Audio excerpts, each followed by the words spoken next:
என்று சொல் வரும்போது தமிழகம் முழுவதுமே எடப்பாடியார் தான் என்கிற நிலை இன்னைக்கு வந்திருக்கின்றது. எடப்பாடியாரின் அலை இன்னைக்கு தமிழகம் முழுவதும் வீசிக் கொண்டிருக்கிறது.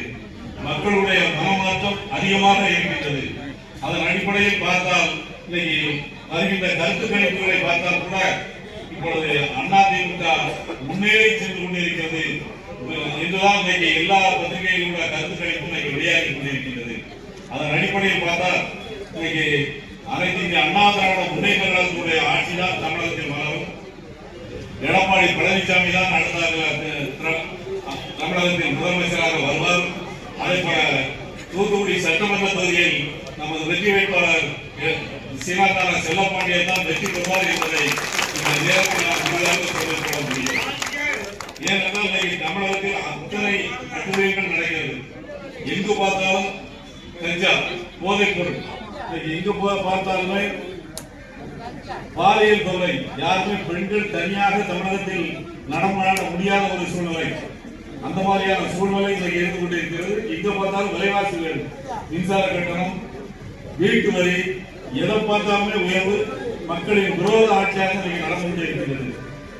எடப்பாடியார் ஆட்சியை 4 ஆண்டு காலம் தமிழக மக்கள் பார்த்திருக்கிறார்கள். அதற்கு பின்னால் 5 ஆண்டு கால ஆட்சி திமுக ஆட்சியையும் பார்த்திருக்கிறார்கள். எது நல்ல ஆட்சி என்பதை மக்கள் புரிந்து கொண்டு விட்டார்கள். அதனால்தான் இன்னைக்கு தமிழகத்திலே எடப்பாடியார் தான் முதலமைச்சராக வருவார் என்கிற ஒரு அலை இன்னைக்கு தமிழகம் முழுவதும் வீசிக் கொண்டிருக்கின்றது. நிச்சயமாக எடப்பாடியார் தான் தமிழகத்தினுடைய முதலமைச்சராக வருவார்கள். அனைத்து இந்திய அண்ணா திராவிட முன்னேற்ற கழகத்தை பொறுத்தவரையில் புரட்சித் தலைவர் எம்ஜிஆர் அவர்கள் இருந்தபோது கழக தொண்டர்கள் எல்லாம் புரட்சித் தலைவர் எம்ஜிஆர் அவர்கள் முதலமைச்சராக வர வேண்டும் என்ற எண்ணத்தோடு செயல்பட்டார்கள். அதே போல புரட்சித் தலைவர் அம்மா அவர்களை புரட்சித் தலைவர் எம்ஜிஆருக்கு பின்னால் அம்மா அவர்கள் தான் தமிழகத்துடைய முதல்வராக வர வேண்டும் என்று தமிழகத்தில் இருக்கிற அனைத்து அதிமுக தொண்டர்கள் தமிழக மக்களும் ஏற்றுக்கொண்டார்கள்.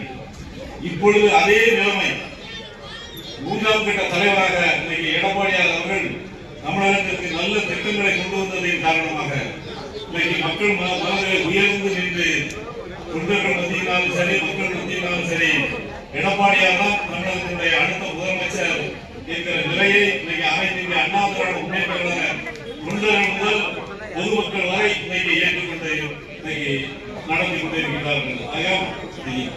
சொன்னதை போல புரட்சி தமிழர் எடப்பாடியார் அவர்கள் சொன்னதை போல நாங்கள் தமிழகத்திலே 210 தொகுதிகளிலும் வெற்றி பெறுவோம் என்று சொல்லியிருக்கிறார்.